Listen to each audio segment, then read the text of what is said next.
Hey guys, Rich Lopez with the Droptine Traditions Podcast, episode 123.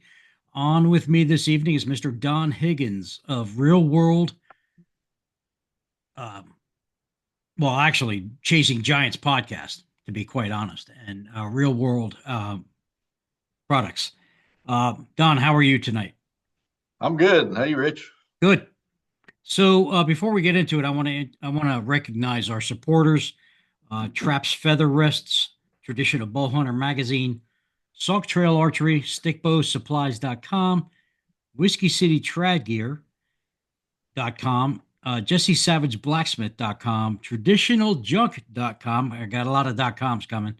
St. Joe River Bow Company, TheEthicalPredator.com, and lastly, StickbowHuntsMX.com.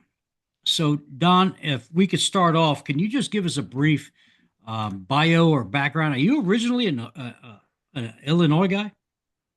Yep, I was born right here in Central Illinois. Fell in love with the outdoors on my grandparents' farm. I lived in a small town, grew up in a small town of about 250 people. My grandparents had a farm about 3 miles outside of town. And as a kid, I would walk out to their farm or ride my bike out to their farm, but I'd also I'll run the creeks and the fence rows and the wood lots around the small town, and just fell in love with the outdoors. So, um, I'm one of those guys that I've got the same interest today at almost 62 years old that I had when I was a kid. I never grew out of it, and I just pursued it with all I've got, and it ended up making a living through my hunting with the Real World Wildlife Products seed and deer nutrition company, and consulting that I do for landowners and things like that. So it's been all about whitetails for me. I shot my first deer back in 1979. I was 16 years old, junior in high school. And when I walked up on that deer, I knew what I was going to do for the rest of my life. By the time I was in my early 20s, I'd given up all other outdoor interest. I grew up trapping, loved to trap. I gave that up. I hunted small game, rabbits, pheasants, and such, and gave that up. Did nothing but hunt deer. Got out of high school and got a real job, and I would save up all my vacation for November. And for a lot of years, I did not work a single day in November. So got to spend a lot of time in the woods, in my 20s and 30s. Quit that job when I was 39 years old, and started my own business, and haven't looked back. But started writing for North American Whitetail in the mid 90s. Eventually, I wrote for just about every major magazine out there. I probably had 500 plus articles published. Now, do you still do Today, you I'm still do you still write on the regular? Because I have not seen much in North American Whitetail because that's how I became acquainted with you. Yeah. In your writings. You're actually, I'm a little starstruck, just to give you a heads up. You're I'm one of just a my country, heroes. simple country boy, but so I became. There's a new Whitetail magazine that started 2 years ago called Whitetail Life, and they asked me to be the editor when they started. So I am the editor of Whitetail Life, and all my writings today are in Whitetail Life magazine. Okay. Um, Now I see your trad bows, your traditional bows hanging up there behind you. Yeah. And I went through that phase. And to be honest, I pulled out my recurve back in May for the first time in probably 20 years. And I've been shooting it. It's a little heavy for me. So maybe you can guide me to a little bit lighter bow somewhere. But Sure. I got total respect for the traditional crowd. I grew up admiring Gene and Barry Wenzel. Would correspond with them, in my younger days and still to this day, actually. And Roger Rothar was a big influence on me when I was young. So anytime I see someone with a traditional bow, whether it be a recurve or longbow, they've got my full respect right out of the gate. So, Well, Roger, Gene, and Barry have been my friends. Well, God rest Roger's soul. Um, Gene and Barry, since I was 18 years old, I was dating a girl that I was in love with. I dumped her to go see Gene and Barry do a seminar because she didn't yeah, want me to go. I said, sorry, you got to go. And I never looked back. Yep.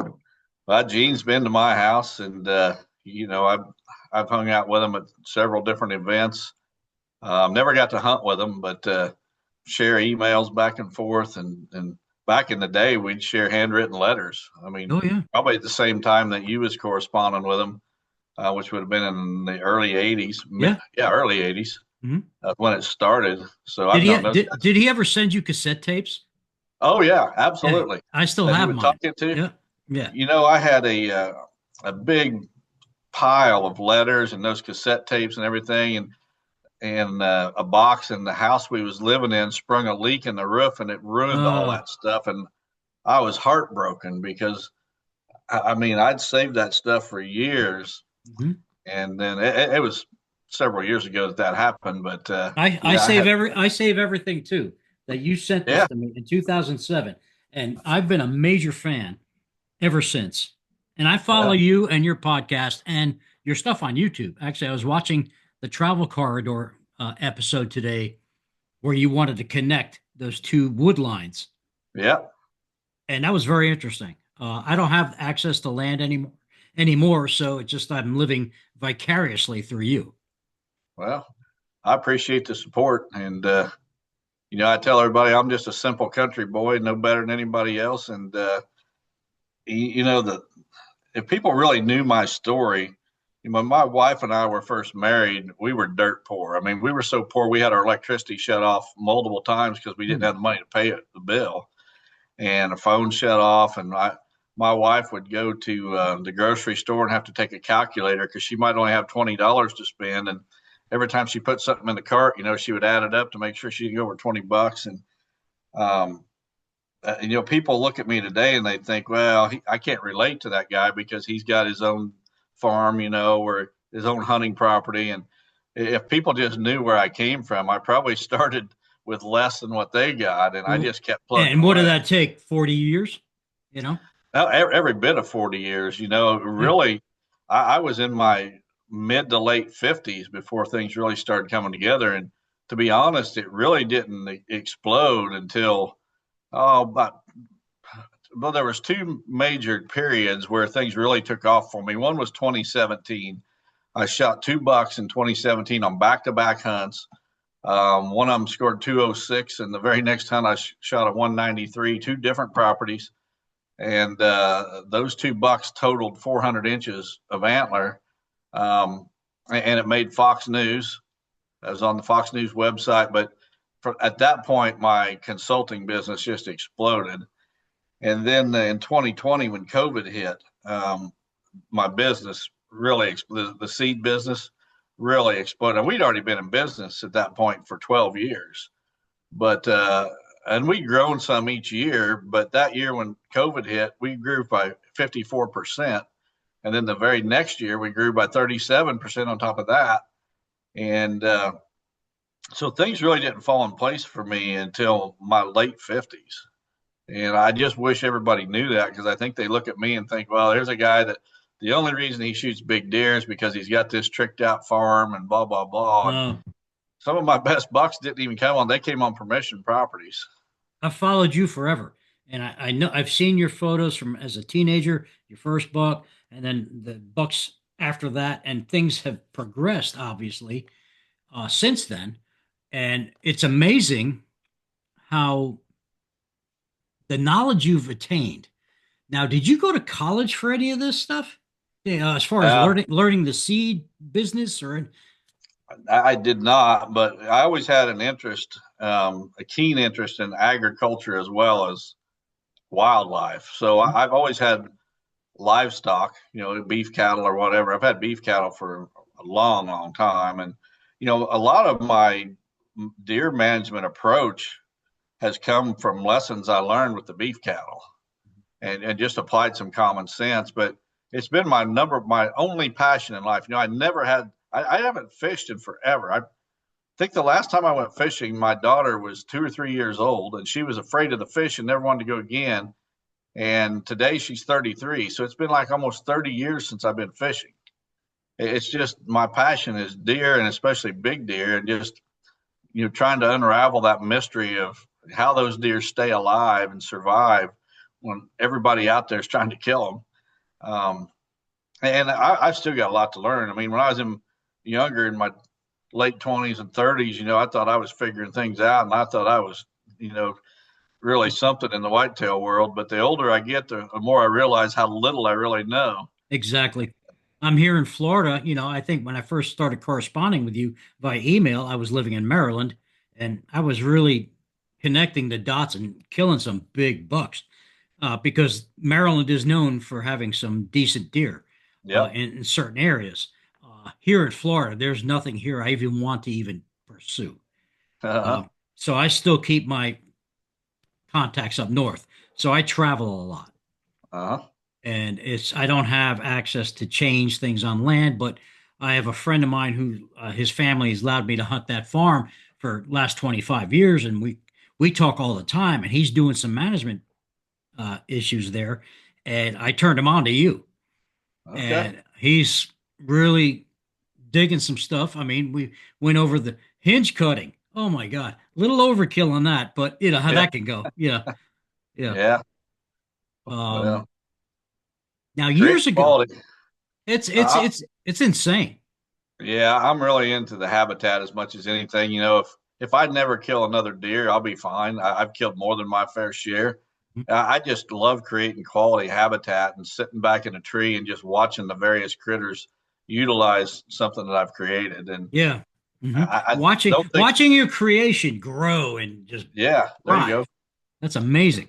Yeah.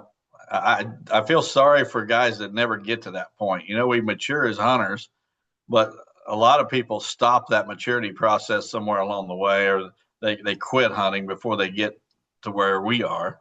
Right. And I feel sorry for them because, this is the best phase I've ever been. I've been through the phase where you wanted to kill something every time you went out. Mm. And it didn't matter what it was. It could have been a squirrel, but you wanted to be shooting something. And I've been through all those phases. And today, there's a lot of times I wonder why I even take my bow with me. Yeah, I remember last year I've been hunting upstate New York a little bit the last couple of years, and the property has I mean, not a lot of deer per square mile, but the buck quality.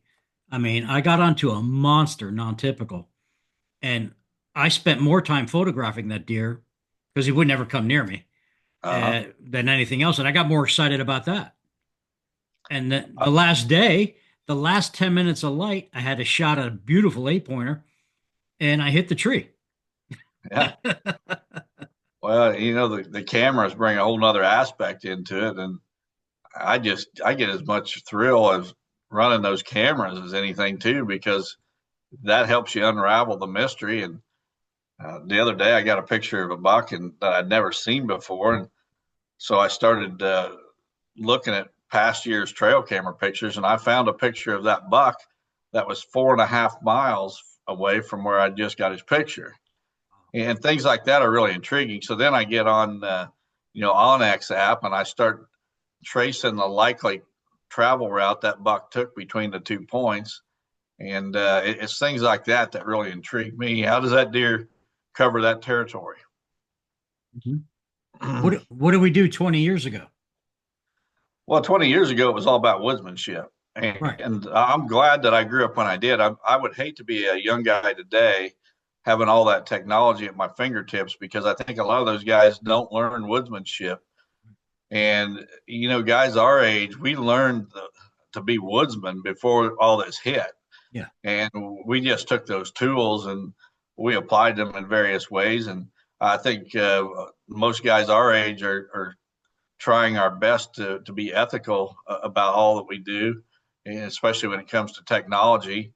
And I think it stems from our younger days when, trapping, for example, where you learn to read the sign. If you didn't, you wasn't successful.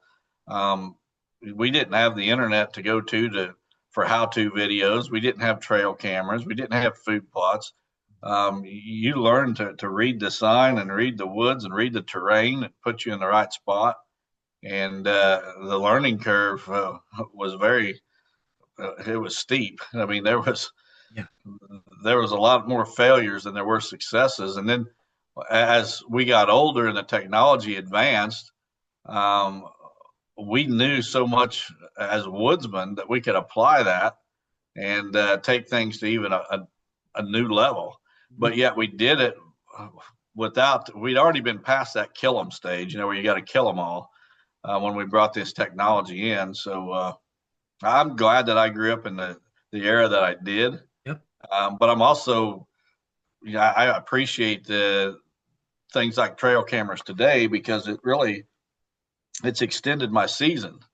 I look forward to July 1st when I put my cameras out as much as I do October 1st, because that's really the start of my season. And then I'll be out here in the next a month and a half or so. I'll spend a lot of evenings out looking for velvet bucks, trying to get video photos or video footage of velvet bucks. And it's just a whole different process than it was 25, 30 years ago. Yeah, big time. I mean, I don't even use technology anymore because I live elsewhere. Uh-huh. I had trail cameras in the past, and they were a good tool for me. I would lock on to one specific buck and watch the timestamps and work that to my advantage. Mm-hmm. And most times than not, it would not work out, but still, it was interesting to get the footage and see it. This was before, cell cam to phone Right. apps. This was Mm-hmm. where I had to pull a card, put another card in, run home, and start looking at 3,000 photos to see the Yep. same, doe's butt, in the Mm-hmm. photo. But it worked out pretty good. Uh, Now, years ago, I read your first book, Hunting Trophy Whitetails in the Real World, which kind of it took me to another level, I'm going to say, in my hunting and being successful with whitetails. And I've read the Real World Hunting Icons. Mm-hmm. Do you have any plans for another book? Well, potentially. I mean, if I've thought about when I get ready to hang it up, at least in the public eye, having a tell-all book. I've been a part of the hunting industry, for about 3 decades now, and to be brutally honest, there's a lot of things about that industry, a lot of people in that industry that totally disgust me. I'm with you. And I'm not being judgmental. I'm just being honest. Um, I'm not perfect myself. I never claimed to be. I got my own issues, but there's some crap that I've seen go on, and some people that are major figures in the hunting industry that I can't believe anybody would look up to these characters. And I know some behind the scenes things, and I've thought about a tell-all book to end my public career and Yeah, then just go wait private. till you're about 75 when you do that. Yeah, I won't do it anytime soon because Well, do you remember, M.R. James, right? yeah, He wrote a book and it exposed a few things, pissed a lot of people off. But yeah, whatever. I have that book and I think it's great. I'm I'm I'm all about no filter. yeah, I mean, really, we could write a book about Chinese love swings. Uh, but you know, uh, but your books have taken me to another level, and as well as the Wenzel brothers. I mean, and Roger Rothar. Ron Rothar was here with his wife a couple of weeks ago. really. Yeah, they're snowbirds. They come to Florida, and he and his wife came here, and we podcasted live, which was the first ever for me, Yeah, and it was amazing. He has a new book out, uh, about him and his dad. And it's awesome, awesome stuff. I need to get that book. So I consulted on a property that Roger used to own in Iowa Mhm. for the new landowner, and he actually had me do the consulting for him because he knew I had a connection with Roger back in the day. And that gentleman on this property, he found one of Roger's old arrows with the snuffer Oh, broadhead on it. oh yeah. Apparently, Roger had shot at something and didn't recover his arrow, or whatever happened. But he refletched it with turkey feathers and wrote a little inscription on the cresting, and sent it to me as a Christmas gift. And I've got it hanging right here in my room. I'm looking at it right now as we talk, and that's one of my cherished possessions. And then Mhm. right here in my desk drawer, right in front of me, pull out something that Gene Wenzel gave me this as a gift a few years back. I don't know if you know what that is. It's going to be a petrified piece of bone. It's a petrified piece of deer antler. It's the Yep. base of the deer antler, and I keep it right here in my top desk drawer. And every once in a while, I'll pull it out and have a look at it. But those guys, I've got a connection with, and um, just they're so down to earth. Oh, They're dude. Yeah. heroes, yet they're down to earth guys that Yep. they could you could walk in their house, so they could walk in yours, and you could just sit and carry on a conversation for hours, and nobody's over talking the other. There's no big egos in the room, and that's the kind of people I want to be around. Yeah. I've had Gene on twice, and each podcast was 3 hours Yeah, each, because yeah, he can talk. I spent oh time, yeah, I'm a member of the PBS, the Professional Bowhunter Society, and every yep, time I hook up with him, he will take time out of his day to sit down with me and just talk, see how I'm doing and how things are going. yep. And And you know same what? with Barry.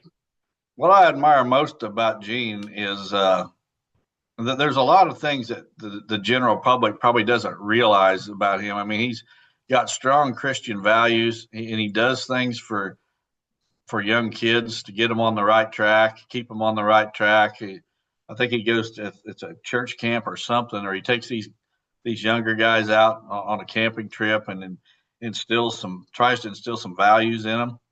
Um, his integrity and the things he does behind the scenes that people don't realize are what I respect more than his hunting knowledge and Yep. skills. And he's great at that. Don't get me wrong. He's an absolute legend.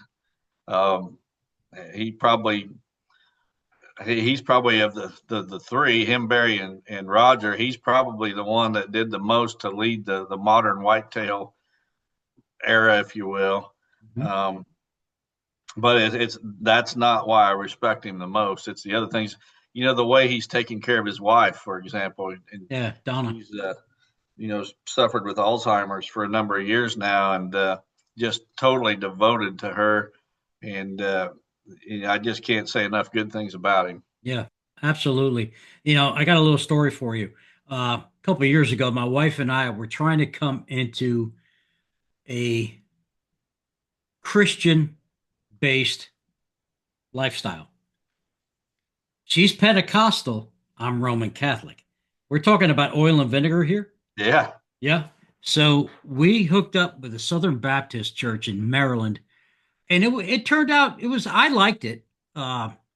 Really got to some good understandings, and I got involved with the church itself. With a lot of the most of the kids, or 90% of them, were homeschooled. So I started a archery in the schools program there uh, to get these kids involved in some kind of an academic sport to get them involved, and it was fun. It was a lot of fun. yep, But again, the Pentecostal Christian thing, Catholic thing, yeah, didn't work out so good. So we kind of just went to a non-denominational situation, and from there. But whatever, God is God. He's great, right, you know. yeah. And I go to I'm not overtly what's the word I'm looking for to be politically correct. I don't overtly talk about it. Okay, yeah, it's a private thing to me. mhm, My wife got sick in 2023, and I really looked to the Lord, and the Lord gave me my blessings and answered my prayers. She is still here. awesome. So, that being said, uh, at any rate, let's move on to the Chasing Giants podcast, because that's kind of what set my rear end on fire with you, because I Okay, just could not get enough of it. Because I would take a lot of trips up to New Jersey to visit my dad, who I later took care of because he developed dementia and Alzheimer's and whatnot. And I had him come live with me. And your podcast actually helped me get through some stuff uh, while I was driving to and from New Jersey to finally yeah, bring him down to Maryland. And it gave me some strength because of the faith based comments. Um, yeah. how, how did that start? Well, I'm not one of those guys that had one of those Jesus moments where all of a sudden, lightning struck and I gave my life to Jesus. And from that point on, everything was hunky dory. It was, I grew up with, I wouldn't say my parents were strong Christians, but they'd go to church for a while and then not. But my grandparents on both sides were strong Christians, church every Sunday. Mhm. And that's kind of where the seed was planted when I was a kid. And then, of course, as a teenager and a young adult, I was wild and crazy as anybody you ever met. I Yeah. promise you. Yeah. uh, you've never talked to anybody that's done more crazy things than this guy. But oh, I was starting to have thoughts about the Christian faith, and then in 2004, I'd always wanted to shoot a world class buck, Okay. but I wanted to shoot this buck on his terms. I didn't want him running by with his tongue hanging out because he was being chased on a gangbang. I wanted him just going about his business, doing what big bucks do when they think nobody's looking. Well, I was blessed in 2004 to have that opportunity, and the buck ended up scoring 214 inches, but I was blessed to see that buck 4 different times from a stand and 4 different tree stands. And I ended up shooting that deer and did it fair and square. And maybe I should back up a little bit. So the first encounter, I had the buck at 30 yards, but it was a poor angle and the buck was alert, and I passed up the shooting opportunity. The very next day, from a totally different tree stand, I had the buck at 20 yards, same property, but a different stand. And he was in thick brush, and I didn't dare try to poke an arrow through that thick brush. So I passed up 2 shooting opportunities that I would not consider ethical shots. I seen him again. That was the November 6th and 7th. Then on the 11th, I seen him for a third time. He was out of range. He was about 80 yards that time. I ended up shooting that deer on December the 1st. Well, after I'd seen that deer the first couple of times, I was dedicated to that buck. I mean, I was not shooting anything but that deer. And first time I ever set my sights on one deer. And so one day I'm pulling up this farm where I got permission to hunt, and I look down the road, and this is a blustery November day. I mean, it was one of them days where the wind just cuts right through you. And I pull up to my spot where I park to hunt this farm, and I look down the road, and here's this little old lady walking down the road in a light cotton dress, and she's all hunkered up. You can just tell she's freezing to death. The wind's blowing her dress and everything. And I thought, well, I better go see if I could help this lady. And well, I pulled up there, and she'd locked herself. She went to get her mail. She lived up a long lane. She went down the lane to get her mail, and she locked herself out of her house. And she had went to a neighbor the other direction, and the neighbor wasn't home to use the phone to call her son. And so she was walking to town. And when I come along, well, she was afraid to get in my truck, but I knew my neighbor farmed her ground. She had some tillable farm ground that my neighbor was farming. So I said, well, I know the guy that's farming your ground, and let me call him, and we'll get your son. Her son had just retired, and he just moved back from Washington, D.C., and so he had a new phone number. This was before the days of cell phones, or they weren't near as common as what they are now. And she couldn't remember her son's new phone number. So, I called the neighbor that farmed her ground, and I said, you need to call her son to come and unlock the door. And I said, she was afraid to get in the truck with me.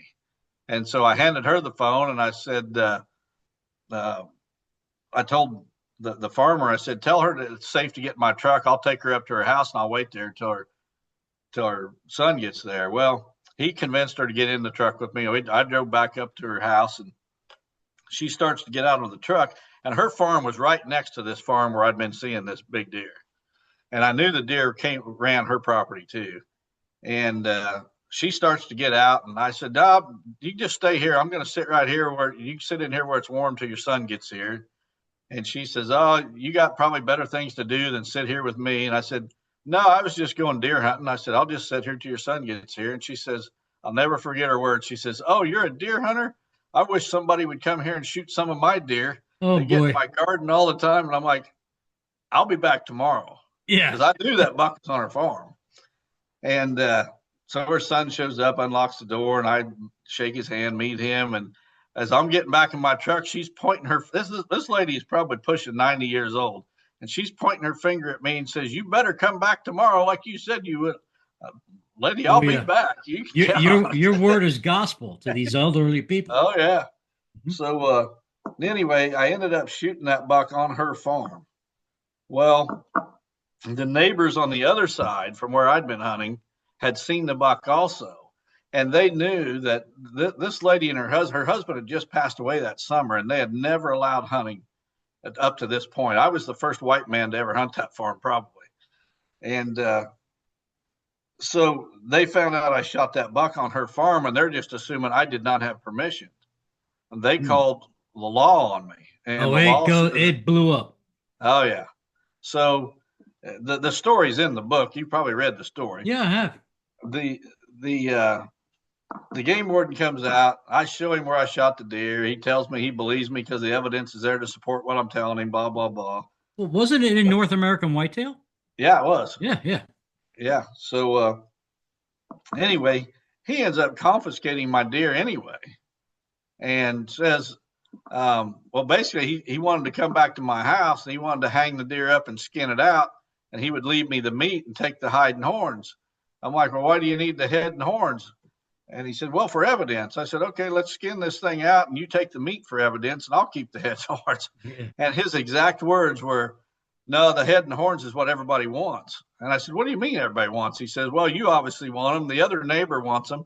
And I'm sure before it's all said and done, the state of Illinois is going to get their hands on it, or get their hands in the pot too. Sure. So anyway, I'm bringing this full circle back to my faith. At this point, I knew that I'd done everything right for this deer. This is the deer that I dreamed about for years. This was not Trump, was it? No, this buck, I didn't even name this one. That was before deer names. But, I knew I'd passed up 2 shooting opportunities because they were not ethical shots. I did everything right, had permission where I was at. I did absolutely nothing wrong. And yet I still had that deer taken from me. And I felt like I was being tested. Mm-hmm. Here's the thing that I had dreamed of for decades. It finally comes true. And no sooner do I get my hands on it and it's ripped from me. And so I just left it in God's hands. It's like, God, if I was meant to have this deer, I guess you'll get it back for me. And that was my prayer. And they had that deer for 34 days. 34 days, 12 hours, 6 minutes, 32 seconds. Damn. I mean, I was counting it down. 34 days they had that. And I went to court for the first time. I had to hire an attorney and everything. Well, you still have to allow for the skull to shrink a little bit before you measure it. Right.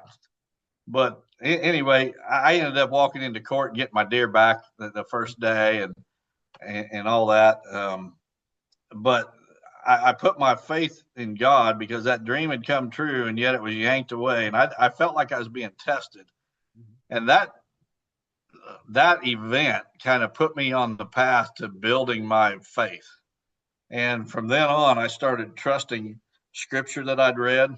One in particular, it says, pray for your enemies. Praying for your enemies is like heaping hot coals on their head. So I've seen multiple times after that where following the scripture and doing what scripture says has paid off.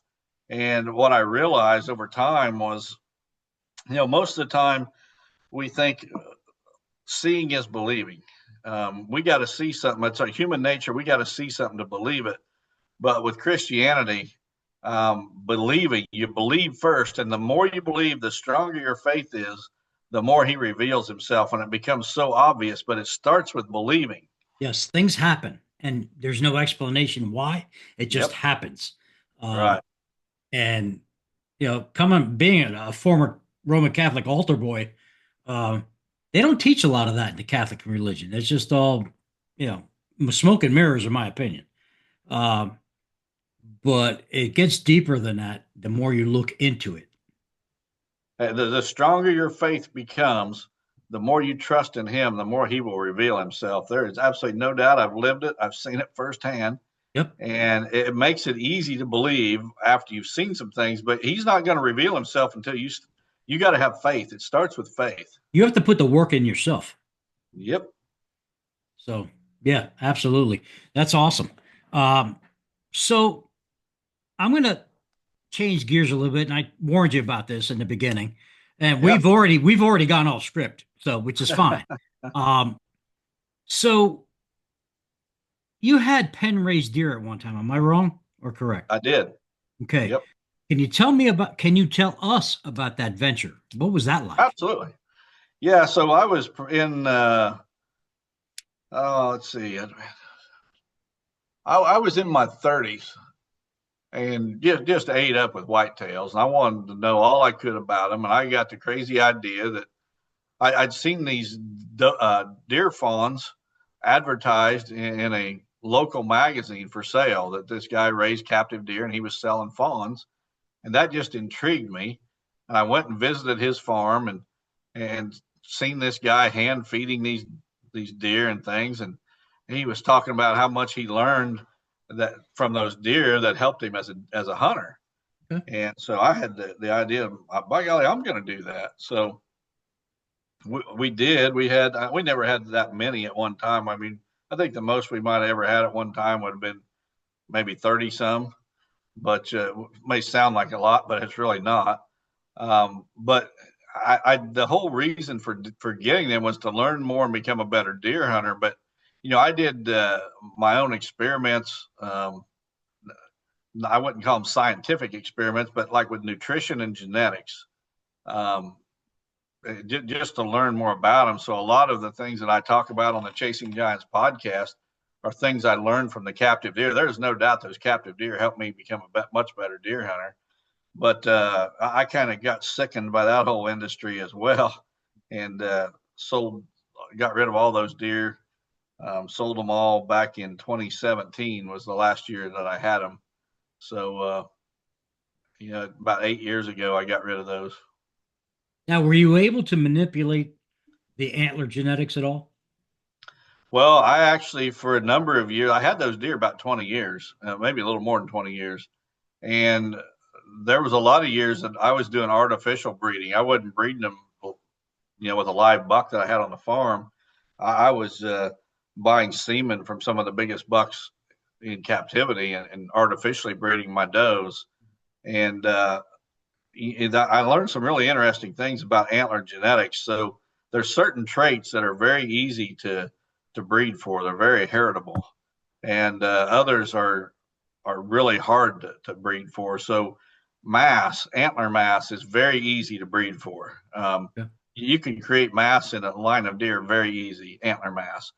Width, spread, inside spread or outside spread, either one, that's very hard. That's on the other end of the spectrum. It's Yeah. really hard to consistently get wide bucks. Um, Nutrition wise, I did some experiments. I had at one time I got 7 sets of twin buck fawns. So, and some of those I had to purchase because I didn't have that many deer. But what I wanted to do was I separated those twins into two different pens. So I had 7 bucks in one pen, 7 in the other. Every buck had a twin brother in the opposite pen. And I was doing experiments with mineral. And I had a mineral concoction that I'd cooked up at that time. And so both pens got the very same feed. All they could eat of the same feed. And I'd feed them in these troughs that were covered, to keep the rain and weather out. But the one pen, I would top dress their feed with this mineral mix every day when I fed them. And I'd put something in the feed, molasses type stuff, to get them to lick that stuff up and clean up all the mineral. And then at the end of the antler growing season, we'd always have to tranquilize those bucks and cut their antlers off, or they'd kill each other in captivity. They couldn't get away from each other. So if you kept the antlers on, you'd lose half your bucks from fighting. So whenever we would tranquilize those bucks, we would score their racks. So we scored them all as yearlings. The next year, we scored them all as 2-year-olds and 3-year-olds and on down the line. And I was comparing the total antler inches from the 7 bucks in the one pen to the 7 bucks in the other pen. And I concluded that I could probably add about to a mature buck about 15% to the gross antler score through a good mineral program. And I actually, who was it? I think it's Dr. Bronson Strickland. I was sharing my thoughts on that with him, and ironically, he came up with a very similar figure. He's actually a little bit higher than my 15%. But the more I dug into it, I started learning about things like fetal programming. Um, Basically, that means that what a doe gets when she's pregnant, she is setting up her fetus for life. And once that fetus is born, there's nothing you can do to make up for what he did not get as a fetus. And it's called fetal programming, or there's another term that Bronson uses for it, but fetal programming is the one that I always use. But basically, um, you got to, if you want to grow the biggest bucks possible, it starts with feeding the does before they even get bred. Get them on a high nutrition level. Okay. Okay. Then they get bred, and those fawns that they have at So that you're point, you're conditioning their genetics. exactly. And Bronson described it like inside that doe, there's almost a switchboard, and she's flipping switches on and off to tell that fawn what kind of environment he's going to be grown in. So if she's getting plenty of nutrition, she's telling her fetus that you're going to be born in the land of milk and honey. You can grow a giant rack, and you're going to have all the nutrition you need to support your body and bodily functions. However, if she's on poor nutrition, she's telling her fetus, hey, you're going to be born in some pretty rough times, and it's going to be slim pickings. You're going to have to hold back on your antler growth because you're going to need all that nutrition for your body and bodily functions. And it makes perfect sense. And I've applied a lot of those lessons to the management of my farm, especially in terms of nutrition, because I'm providing the best nutrition I possibly can. And the time I want to do it is in the winter, when nutrition is at its that's Worst. the weakest link, where it's in shortest supply. So a lot of those lessons that I learned from the captive deer have applied to my management of my hunting farm. Yeah. Yeah. Because I was always intrigued. I've read about it in your books and stuff, and I was like, wow, that's amazing. It's almost just like, well, same thing with humans. I mean, if you're an Oh unhealthy yeah. human, and you're carrying a fetus, it's all Well, up. Yeah, health when structure. a, when a woman gets pregnant, goes to the doctor, the first thing that the doctor does is put her on prenatal vitamins. Right. Wants to get that nutrition up. Yeah, it's worked, and they've done research, a lot of university research in the cattle industry, and they've proven that once that calf is born, there's absolutely nothing you can do to make up for what it didn't get as a Nope. fetus. I mean, he's set up for life when he's born. That's it. It makes sense. Perfect sense. So we're going to change gears again because I watched your video today about your travel corridor set up there. Okay. Um, how would one change or create a shift in natural areas? Which on your video today, which folks, it's on YouTube, check it out, Chasing Giants. He's got some, I think it was 40 acres that you picked up, Yeah. and Yeah, it's you 40 want to acres. connect. You want to connect two areas.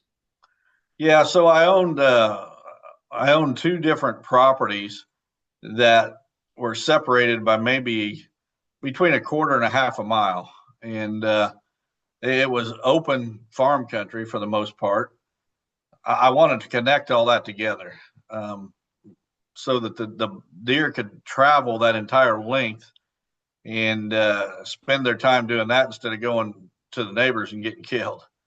So yeah, basically it was along a ditch that they'd been farming right up to both sides of that ditch, and on one side, I planted a bunch of trees, native grasses. I seeded some acorns, did direct seeding, and just created an area of natural regeneration along. I helped it out a little bit with some tree plantings. Um, that's going to allow those deer to travel within the cover for about a mile and 6/10 on my property. So from one corner of my property to the opposite corner, there's a creek, and I own a mile and 6/10 of that creek, and trees on all the trees on both sides for a mile and 6/10. And I wanted to be able to hold those bucks I mean, the key to deer whitetail management is getting age on your deer, keeping them alive to get them to older age classes. And I just figured that the longer I can keep those bucks on my property, I can do a better job keeping them alive and moving them to older age classes. So, I created that travel corridor. It had been last spring I started on it, but it's really come on its own this year, and it's just going to get better and better every year for a couple decades anyway. Yeah, from what I saw, you had quite a diverse oak tree Yep. disbursement, different types of oaks, um, oaks I never even heard of. And, you know, I don't, are they native to the US, these oaks, or Oh are some, yeah. okay. Yeah. So when I quit my factory job back when I was 39 years old, I'd started a tree nursery, and I was doing tree planting projects, government projects on conservation projects across the country. Well, mainly in the Midwest. But I learned to identify trees like probably as good as anybody, at least here in the Midwest. And yeah, we had swamp white oaks and pin oaks, bur oaks, got some red oaks and white oaks. No, those are all natives. Probably the only oak that I've ever planted that's not native is the sawtooth, Mhm. which is a native of Asia. We've got a few of them on the farm. They are not invasive whatsoever. In fact, there's been a couple of situations where I've lost a bunch of those trees to like a late freeze. If you get a late freeze on them when the buds have started to already pop out in the spring, it'll really hammer them. So they're not well suited. Don't prescribe them in my plans much anymore for my consulting clients, but uh, a lot of wildflowers and native plants that I seeded amongst those trees. Mhm. Threw a lot of acorns out for natural regeneration. A lot of persimmon trees mixed in the bunch. Yeah. Those persimmon trees, I use grafted female persimmon trees so they all produce fruit. And basically, to encourage those deer, a long line of those persimmon trees to encourage those deer to follow that travel corridor that I'm making for them. I hunted a place. It was an urban property, uh, in Maryland. I was hunting at the end of a cul-de-sac in this guy's backyard, and his back. I call it the back 40, but it was actually only 3 acres. But it butted up to a reservoir.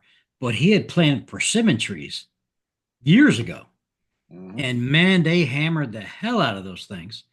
So I set up, and it was a very lucrative spot. They like persimmons as much as anything out there. And in the South, there's a lot of persimmons. But if you get into an area north of where there's a lot of persimmons, like if I go south of my house 30 minutes, there's a lot of persimmons. Okay. But from my house north, there's hardly any. And if you can get a grove of them going where there's hardly any, you'll just draw in deer like a magnet. Yeah, he had like 15 of them, and it was Yeah. just nuts. It was nuts. I was dropping deer every day. Yep. Uh, I remember one season, I think I bow shot 27 does, and I donated 90% of it. Right. But it was just, I call it the meat fest year, because we ate well that year. The kids and the Yep. wife, everybody ate great.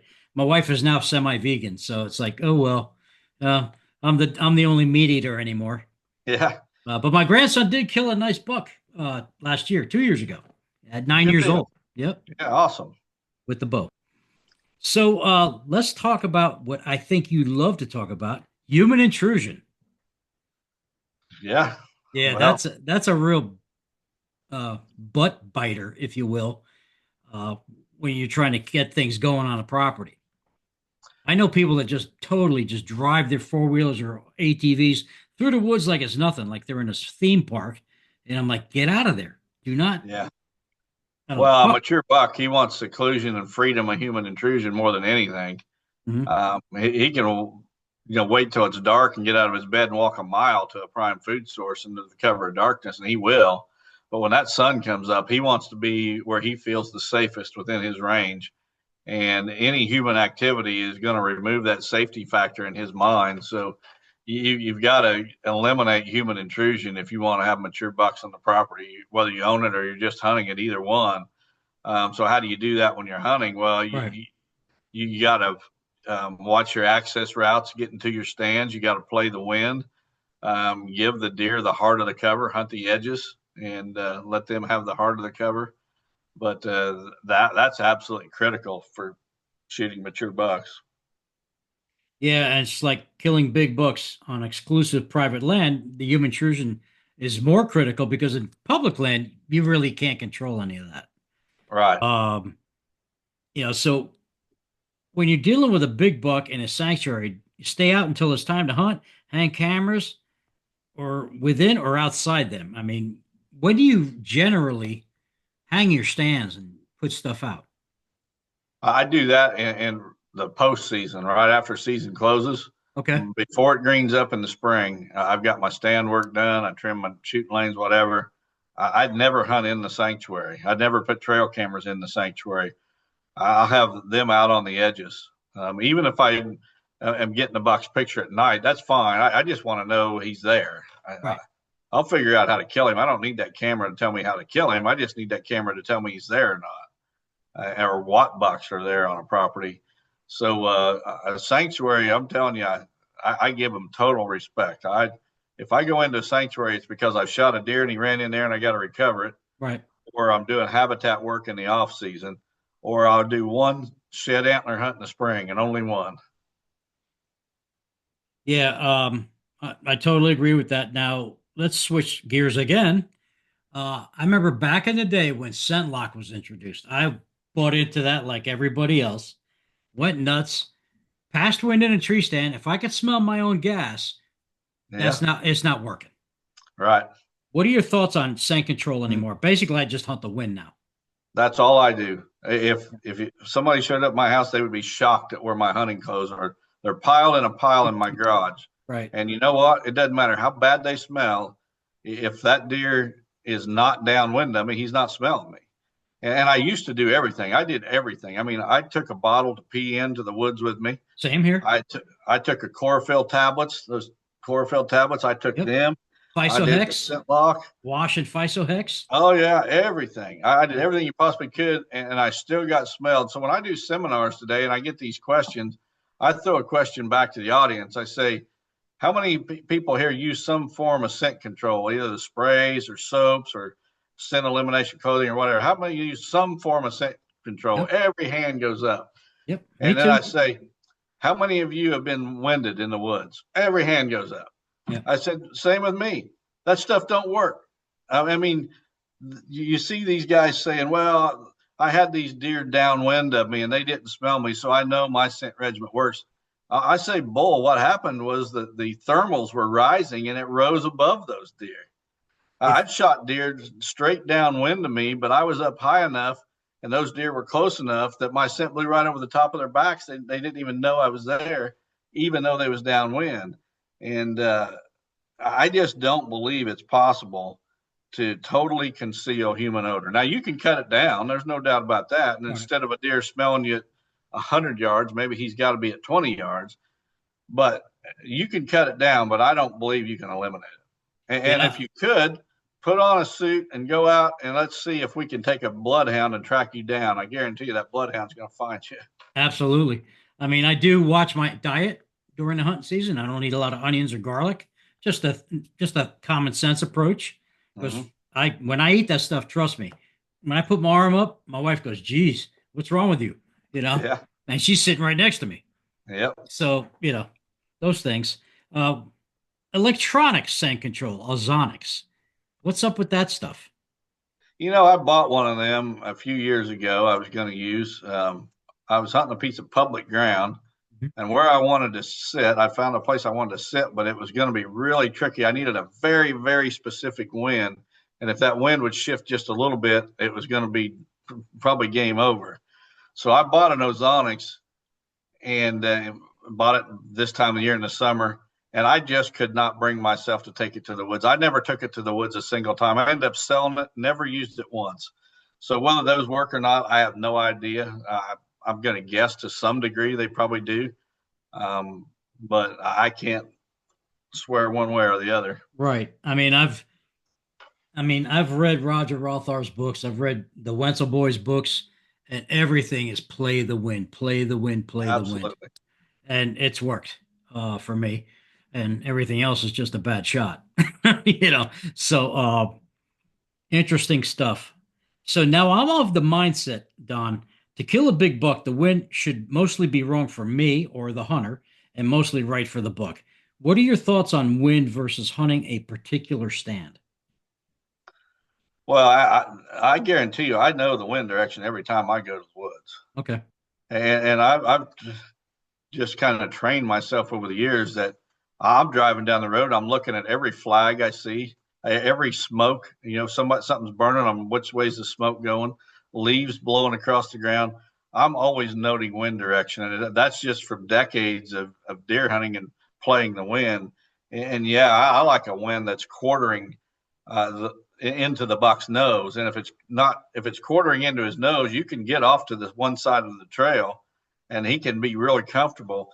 It goes right back to the whole scent elimination thing. You can, even if you could be totally scent free and drop out of the sky magically into your stand, that buck is not coming by unless he feels comfortable, and he's got to have a wind that he feels comfortable using. And I give him the wind, and a lot of times I'm almost playing suicide with the wind, as far as giving up my location. But that's what you got to do. You can't expect a buck to waltz around with the wind at his back all the time. And I'm not going to say they never do it, but I think what people miss is a lot of times they'll see a buck, not playing the wind like they think he should. But what they didn't notice is what that buck did before they ever seen him. I've seen them a lot of times run the downwind edge of where they're going to bed and then J hook back into it. So once they've made that J hook, the wind is then at their tail or quartering to their tail. Mhm. And somebody sees that, and the buck has got a tailwind. He's coming into bed. No, he's already scent checked, and he's made that J hook into the bedding cover. He's played the wind perfect. Yeah, for sure. For sure. Now, age structure. Let's talk about age structure and buck to doe ratios. What is in your opinion, what do you think is a perfect ratio? Well, I would say probably 2 to 1, but the thing of it is, I don't think that, especially maybe in Texas, but for the rest of the country, I don't think any landowner is going to have the ability to influence buck to doe ratio. Right. You could shoot 20 does on your property and 21 show up from the neighbors. Um, it, that sex ratio has to be addressed on a large scale, at least on a county-wide scale and maybe a statewide scale. I think that I tell my clients, don't worry about the buck doe ratio because you can't change it anyway. It would take you and all your neighbors and all the neighbors past them working together to have any influence whatsoever. So I don't get too worked up about the buck doe ratio, but I'd say ideally you'd want it 2 to 1. Ideally. Now, cull bucks. I mean, obviously you practice culling on your farm. What are your thoughts on that? What do you look for? Well, so we're culling not to influence the genetics so much. What we're culling it for is, when I started managing my property years ago, I tried to get every buck to maturity. Every buck was safe until he was 4, 5, 6 years old, whatever stage I was at that time. And what I noticed, and it was so frustrating, was that the best bucks in each age class would disappear. So if I had let's say I had 6 3-year-olds on my farm, well, the three best ones would end up being gone. I'd be left with the three worst ones year after year after year. And what would happen, I think a lot of times those ones with the smaller antlers often had bigger bodies. They were just, they call them bully bucks. I'm not sure I like that term, but I would end up being left with the worst one. So what I started doing on my farm several years back was I started culling bucks, and I was culling the worst ones in each age class. So if I got 6 3-year-olds, I want to shoot the four worst ones. I want the two best ones to live. And I've been doing that for probably about 20 years now. And it has made an absolute impact on the bucks on this farm. No doubt about it. So we may not be able to influence the genetics by culling, but we can darn sure influence which bucks live to older age classes and which ones don't. Right. What about does? Um, you never know which does to cull. I basically look at my habitat, and Mhm. I want as many deer as I can possibly have without being detrimental to the habitat. I mean, if I start seeing a browse line, if they start wiping out my food plots where I don't have enough food to get the whole herd through the winter, You got to it's do time to something. do two things. It's time to add some food, some acres of food, and it's also time to shoot some does. Hmm. So, I'll do a observation of my farm in the springtime, early spring, and I'll see how much food's left in my plots, my observations through the previous hunting season, and observations in the summertime. What's the fawn crop look like? Do I got fawns running everywhere? Um, last fall, for example, I shot 8 does. That's the most I've ever shot on my farm in 1 year, by more than double. I think before that, the most I'd ever shot was 3, but I shot 8 last year because I was seeing some crop damage on my neighbor's fields that butted up to my property. And I think it's if you want to grow the biggest bucks possible, you got to control the numbers to some degree.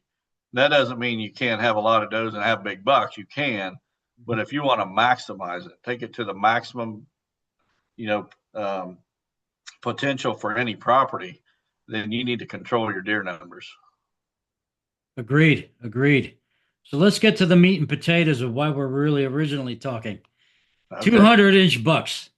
I think you've harvested three in your Yeah, hunting career. I have. Talk to me. Talk to us about that, please. Well, yeah, I described the first one, earlier. I told the story about the one that I shot on the old lady's property and had it Mhm. taken from me. Right. I've set myself a goal after that whole experience happened. That my when they took my deer, it was in the local newspapers. My name got run through the ringer, and there was, I mean, people that really knew me knew that I didn't do anything, but my name got tarnished just a little bit. And so I set a goal that I wanted to kill another 200 incher, and I was going to do it on video the next time. Hmm. And it took me 13 years. For 13 years, I searched high and low. I searched in multiple states. I was looking for the next 200. And finally, in 2017, I had one here on my farm and shot him on video. So that was the buck that I called Smokey. Right. There's a video on Smokey on my YouTube channel.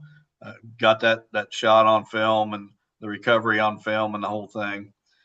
And then just 3 years later was a buck that I called Mel. I named him after Mel Johnson because when he was 2 years old, I thought he had a chance to break Mel Johnson's world record. Well, he didn't do that, but when I shot him, I didn't realize how big he was. A Now, good now friend of Mel mine, Johnson was what 206 inches, I think it was 205 and some eighths. 7/8. Yeah.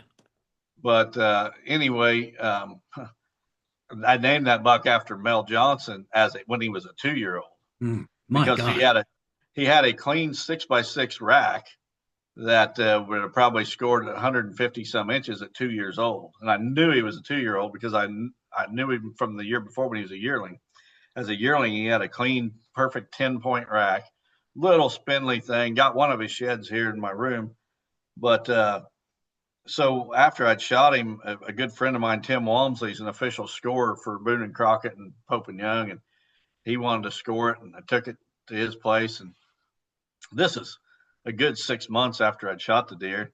And, having deer in the record book doesn't really mean that much to me. So I wasn't too crazy about the whole thing. But I took it to Tim and he scored it. And he said, "You don't realize what you got here, do you?" And I said, "Well, he's a nice 200-inch deer." Yeah. And he grossed 221 and he netted 196 and some change. And he said, he got his record book out and he said, "Your buck is the number 6 all-time typical with a bow anywhere, not just in the state of Illinois, anywhere. It's number 2 with a bow in Illinois after Mel Johnson's world record." But I had no idea that I'd killed a top 10 typical of all time with a bow, and until 6 months after I'd done it. But so that's my 3. But I try not to dwell on that because I think that the whole antler craze thing has caused a lot of hunters to lose sight of what's really important. And yeah, I love chasing big deer, and I hope I got another 200 incher or two in my future. But there's a whole lot more things that are more important than what size of bucks a guy shoots, Hmm? and what's in his heart, his ethics. Um, there's guys out there that I know have shot 200-inch deer and exploited them for everything they could possibly get. That I know for absolute certain they were either shot in a pen or shot illegally, and I just hate to see that. So I'm always hesitant to throw out. I've killed 3 200-inch deer. Right. Somebody else brings up, yeah, it's fine, but I don't want to be remembered as a guy that shot 3 200-inch deer. I want to be No. remembered as a guy that gave more back to the sport than he took.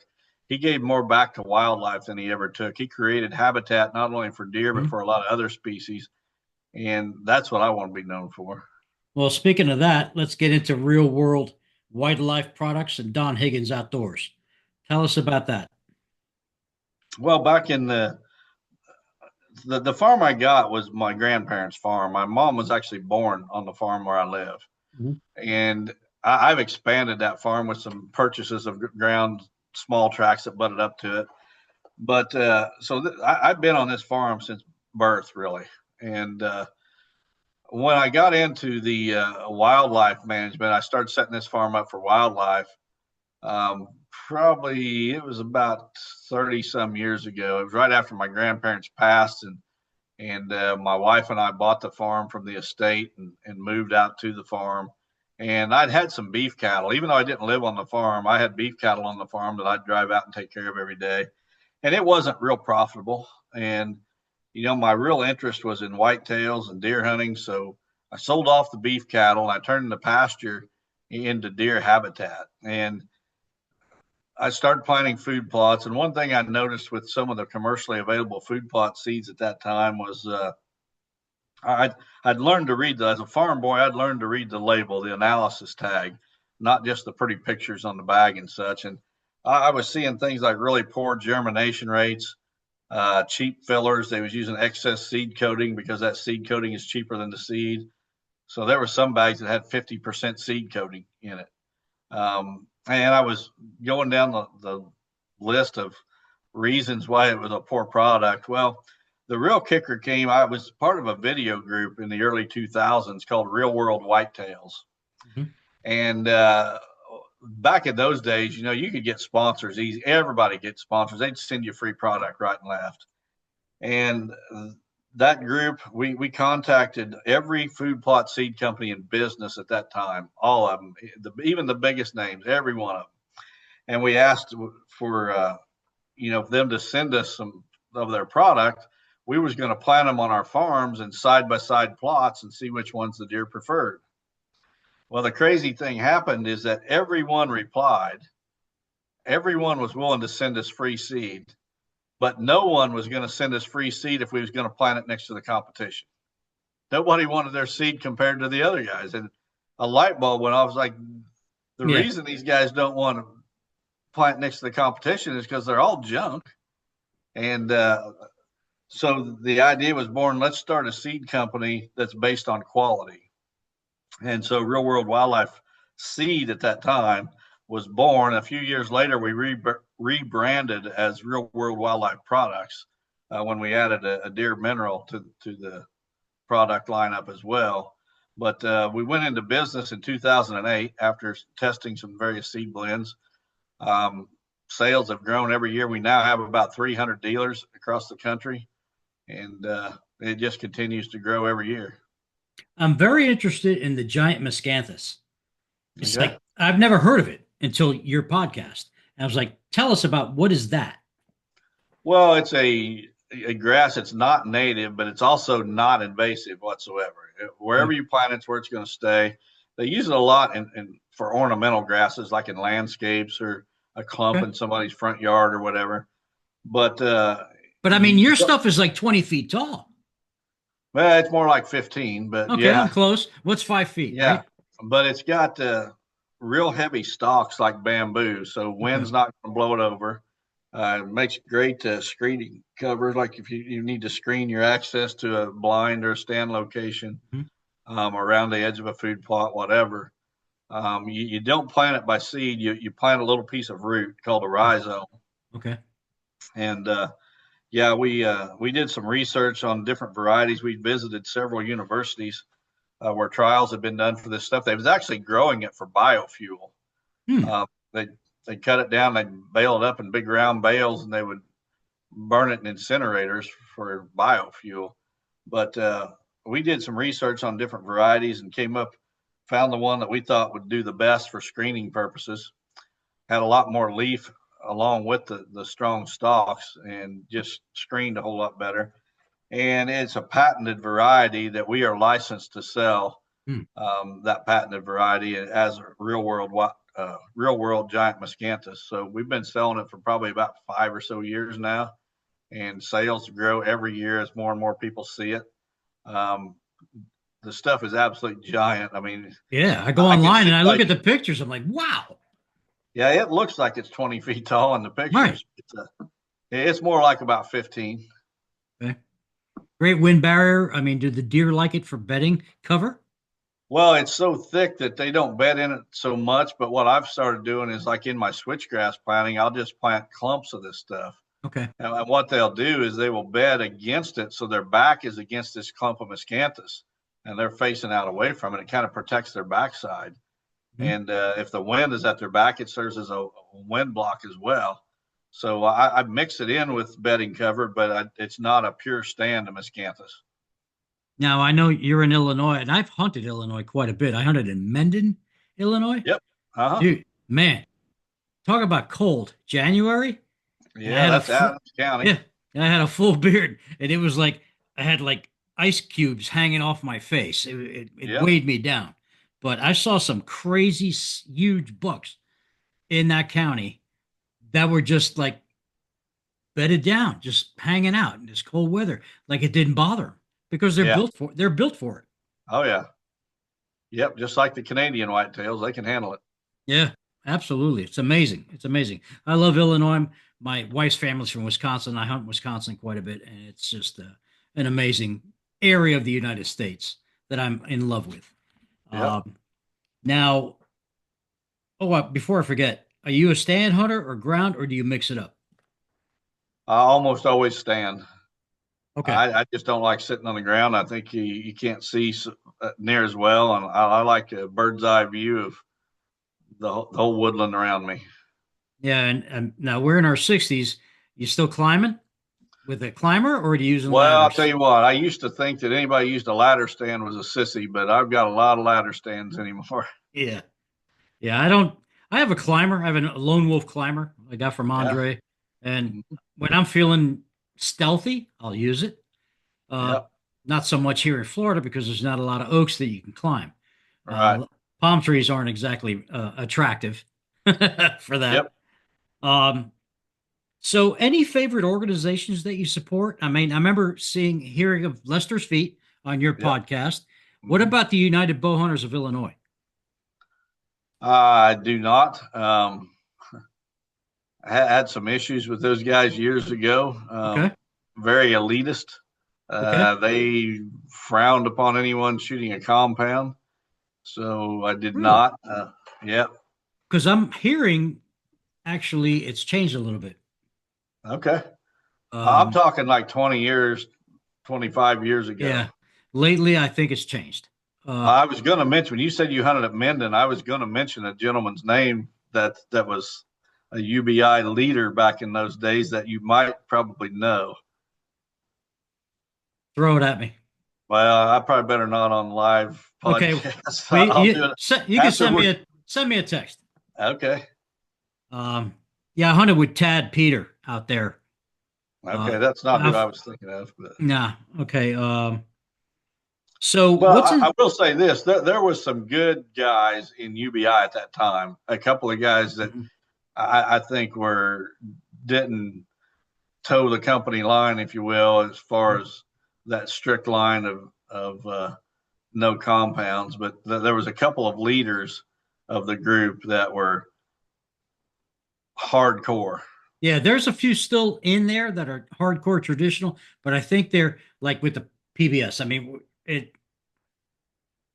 it's a good diverse group. That's Mm-hmm. all I can say about that. Um, I am strictly traditional. I do have a compound because I blew my shoulder up a couple of years ago, but luckily through chiropractic and taking a break, I got back into the tradition. I'm going to be 65. I shoot 45 to 48 pounds traditional. I find it blowing through everything I shoot at. Well, that's interesting because I said earlier that I pulled out my recurve. I've got an Ossenheimer recurve Oh, from Don. Yeah. I knew Don. back in the day, and it's 62 pounds. Ooh, And I pulled it out, and I'll tell you, it's too much bow for me. I need to get one that's 45 to 50. they're not even making them anymore. The Ossenheimer. Yeah, he passed away, and I think the company went by the wayside. So the best you could do is have somebody shave poundage off the edges of the limbs. Well, it was a buddy of mine's bow that passed away, so I'm not going to mess with that. But Okay, I would like to buy a 45 to 50 pound recurve they're out and there. give it a shot. They're out there. I can hook you up. Okay. Um, so educational opportunities and services. How can people get a hold of you? Well, they can go to my personal website, which is higginsoutdoors.com, Mhm. and lots of information there about my consulting services and all the other things I do for the seed company. Go to realworldwildlifeproducts.com and learn all about that on that website. Yeah, and you're on social media as well, correct? I'm on social media. You can go to, I got a YouTube channel, Chasing Giants with Higgins Outdoors. Social media, Don Higgins, Higgins Outdoors, Instagram and Facebook both. Mhm. Find me on any of those. Awesome, awesome. So what's in store for you hunting wise for the rest of this year into 26? Well, that's a good question. So, I typically, this time of the year, I'm looking for the biggest buck I can find, and I want to target that one animal. And that's the challenge for me anymore is targeting one animal. Not, I spent a lot of years chasing animals of a certain class. For a while, it was the buck had to score 140, and then when I got proficient at that, I moved it up to 150. But for the last 20 years, 21 years now, I've been going after one animal, and that's the ultimate challenge for me, and that's what I'll continue to do. There's a handful of bucks that I'm anxious to get a picture of and see what they look like this year. I may not target any of them. Like I said, I'm a guy that I don't need to shoot a buck every year, and I'm definitely not one of those guys that's got to travel around the country and shoot 5 or 6 bucks a year. Two is the most I've ever shot in my life in one year, Right, and nothing against people that have different goals, but it just shooting a bunch of deer is not my thing. right. Yeah. I'm lucky if I even shoot one a year now. I mean, the Yeah. last big buck I killed was 2017. I put it on social media. Next thing you know, I'm getting bombarded with people I don't even know asking me, "Where'd you get it? How much did it weigh?" It's like, really? Yeah. Why can't you just say, "Hey, congratulations"? Right. Now it's getting Yep. to the point now. The bigger the book you shoot, the more scrutiny you attract. Oh yeah. Um, Yeah. it's a shame. It's a shame. So this is a fun question. I think you'll have the answer. I believe Milo Hansen still holds the crown for typical. Where do you think the next world record's going to come from? Without a doubt, it's going to come from the Midwest. If I would throw out some states, I would say Kansas, Iowa, Illinois, Ohio. Probably Ohio might be a stretch because the deer there seem to be non-typical. Yeah, a lot of them. There's not a lot of giant typicals coming out of Ohio. I mean, that are pushing that 200-inch mark. Not that there's very many anywhere really, but um, if I had to give, I don't know that I could nail it down to one state, but I'd say Kansas, Iowa, Illinois. Yeah, I'm looking at Kansas myself, just looking at stuff. Uh-huh. Uh, I always heard Indiana was a bit of a sleeper state.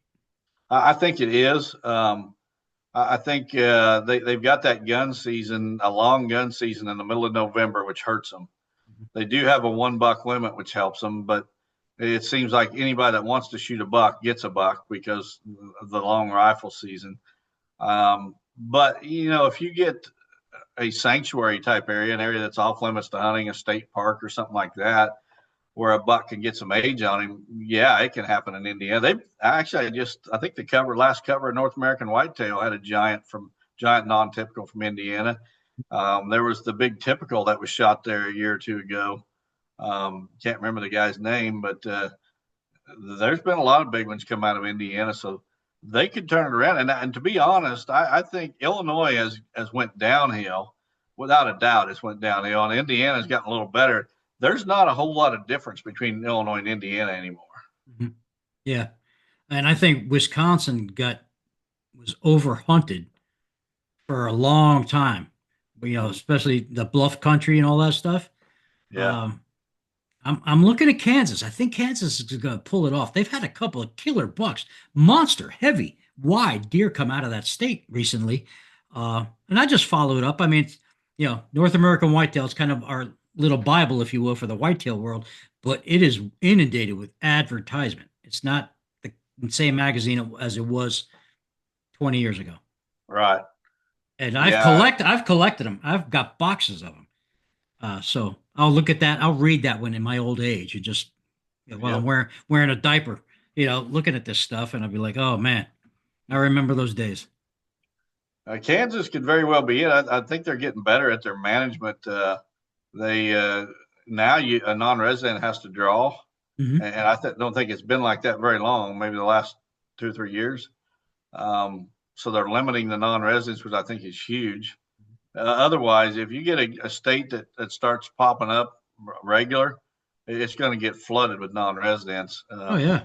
If I was an Ohio hunter, I would be hammering the DNR about limiting non-residents because um, Ohio could turn out some real giants if they'd get rid of the corn piles and they'd limit non-residents. Yeah. That's two things they need to do. A couple of years ago, I was in Wisconsin and I was bow hunting, and it was right when CDW was a big problem, and so you had to shoot two does before you can get a buck tag. Uh, So I'm coming out of the woods, and there's a DNR guy waiting for hunters at the end of, they typically come out of the woods 10, 11 o'clock in the morning, go get their mhm. lunch or whatever. And he was there checking licenses. And he saw that I had a non-resident license. And he looked at me, goes, he thanked me. I Huh. almost fainted. I was like, what do you mean? He goes, well, I thank you for investing in our state. I thought that was amazing.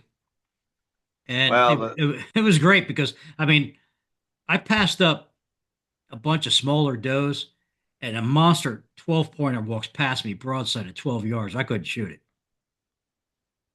yeah, well, the whole CWD thing is a political disease, in my opinion, and not to Mhm. get onto politics, but that the whole CWD management approach, I think, is going to be detrimental to the management of our deer herds. And for example, in Illinois, they don't want these deer to get to older age classes because those older bucks are the ones that are most likely to test positive for CWD. So they are just hammering the deer, and fewer are making it to those older age classes. And um, CWD, in my opinion, needs to run its course. It's been proven that there's a gene that some deer are resistant to it. Mhm. So you let nature run its course, and the ones that are really susceptible die, and the ones that are immune pass on their genes. Right. And, Exactly. anything the government gets involved in, it gets mismanaged. So why would the deer Well, herd be any different? everything gets mismanaged when the government's involved. Exactly. They're the So, problem, not the eh, solution. we'll save that for a private conversation. Yeah. Uh, so, Don, I want to thank you so much for coming on and giving me your time, which is precious. Well, you're Um, welcome. I really appreciate it. Keep up the good work out there. Keep the podcasts and the stuff coming, the content coming. Um, Before we go here, I want to just tell people, listeners, take care of each other, love each other, respect each other. God is great. And mental health is a huge issue in the United States. If you see something, embrace that person, put them on the right path, do whatever you can to help that person. So, Amen. Yeah. With that, Don, I will let you go. Again, thank you from the Drop Time Traditions podcast. Well, thanks for having me on, Rich. I'll be glad to do it anytime. All right, brother. Text me that name. Okay. All right, brother. Take care. Bye All bye. right. See you, Rich. Bye.